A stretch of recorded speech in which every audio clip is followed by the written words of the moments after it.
Hi guys, welcome to another episode of Jules Rambling. Today my video is going to be on different at-home obstacles that you can make. We're not going to actually be making any today. These are ones that we have already put together, but these are some great ideas for you to utilize at home for working on ground training and obstacle training with your horses. We use these mostly for doing our competitive judged trail rides, but these are great if you are a trail rider, and even if you're not, these are really awesome tools that can help your horse learn to be more desensitized and overcome different issues. So I'm just going to go through a couple of the ones that we've made, and hope you guys might be able to make some of these at home yourselves and utilize them, because they have definitely helped our horses when it comes to our trail rides. Alright, so the first one I'm going to show you is our bridge.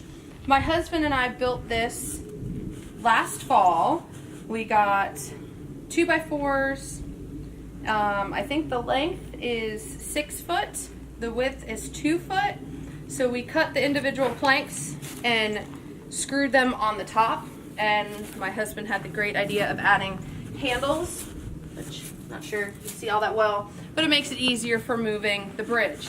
This is awesome to teach your horses to step up onto something. The sound it makes, it's definitely not something normal horses and everyday exposure is going to hear. If you're on a trail ride where there are bridges you have to cross that are horse safe, let me put in that disclaimer, only cross a bridge if they have, you can tell it takes heavy traffic like cars, because you don't want to be walking your horse on a bridge that is not meant to carry the weight.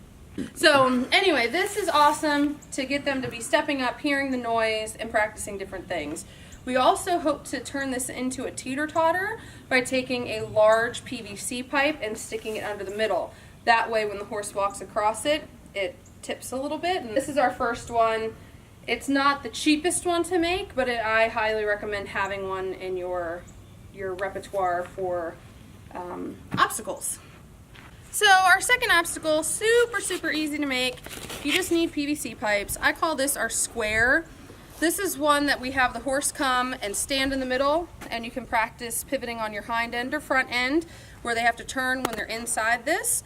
We also use this as a technique where we have them take their front feet and put their front feet in and keep their hind feet out, and they have to side pass over the poles, and when they reach the end, we ask them to step their hip over, and then we do the same thing down the side. So it's really good for getting the control of your horse's front and hind end. I've got one who does not do super well at this because she just doesn't care about her feet. So this is one that is perfect for horses who you just need to really get control of either their hind end or front end and just focus on using that one area, especially when you're turning. So this is super easy to make. You need 4 PVC pipes or poles. Our third obstacle, this is my drag or pole.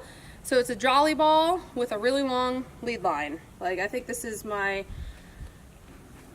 12-foot lead line. So I attach the jolly ball, I put the rope over my fence, and I'll walk my horse up to it, and I'll pick the ball up and bounce it at their side. This is a great desensitization tool, so that if you're on the trail and there's a branch and you pull it and it drops, I'll also toss it in front of my horse and have them back as we drag it towards us, and then I'll pull it in towards me, or I'll toss it behind them and we'll walk and drag it behind us.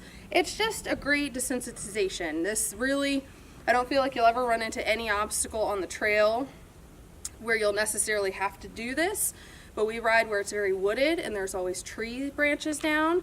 So this is one where I can reach up into a tree and pull down a branch, and if it drags behind us for a little bit, gets stuck in our tail, whatever, I think this is a good one to use.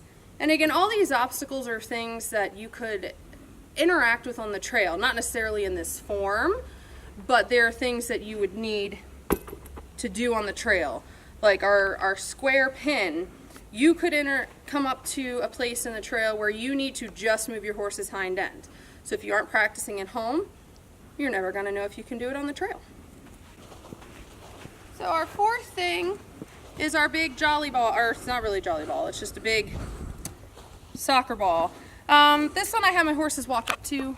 So this is one where I will bounce it up and bounce it around them, bounce it under the belly, put it on their back. Again, something just kind of, you never know. What if something falls from the tree and bounces on your horse?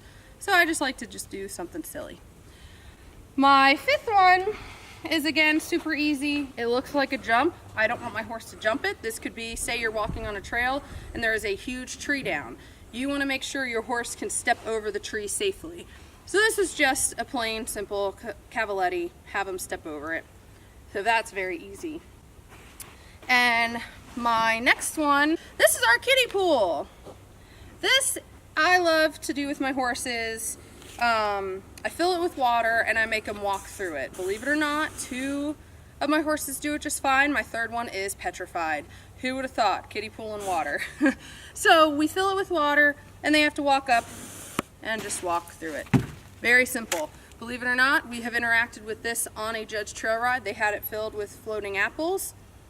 So this could replicate coming up to a stream, a puddle, something like that, just making them walk through and play in the water. And our last one, this is my personal favorite. We call this the car wash. So with this one, you need PVC poles, buckets, and cement, and a tarp.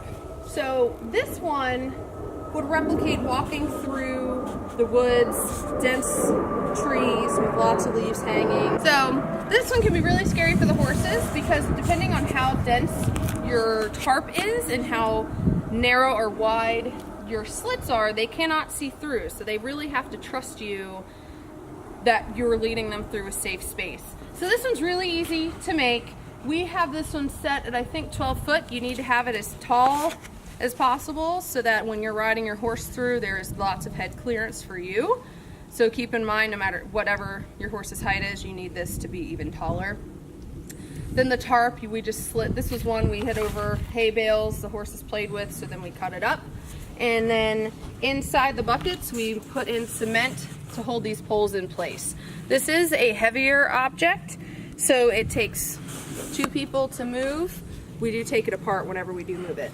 But this is probably my favorite one to work with. I love getting my horses to go through. And this one, you can mix it up. We sometimes put the kiddie pool underneath. So not only are they having to walk through our car wash, they're also walking through water. So you can just kind of mix and match and play with them as you see fit. So those are the obstacles that we have put together so far. We are continually coming up with new ideas. We used to have one where we had jump standards and a baling twine between it, and we'd act like it was a gate. And you'd take the baling twine off one side, walk your horse through, holding the baling twine the whole time and reattach, just like if you were going through a gate. We had another one, same concept as this, just not as tall, and we took pool noodles and put them down over the poles and had them facing each other, so the noodles were like this, and your horse had to walk through. So like, again, walking through tall brush. So again, those are ours. We enjoy doing these. I think it's important for the horse because it's good for desensitization. You never know what you're going to run into on the trail. And even if you are not a trail rider and you show horses, it's still really good to expose them to different things because you never know at a showgrounds what you may run into. Yeah, so if you guys use any at home, put a comment below what you have found to be your favorite obstacle and how you went about training your horse to do it. I'd love to get some more obstacle ideas because I'm always trying to come up with new ways to scare my horse, or as we like to call it, we like to torture our horses. If you haven't done so already, please click like and subscribe, and we look forward to putting more of these out there. Thanks for watching.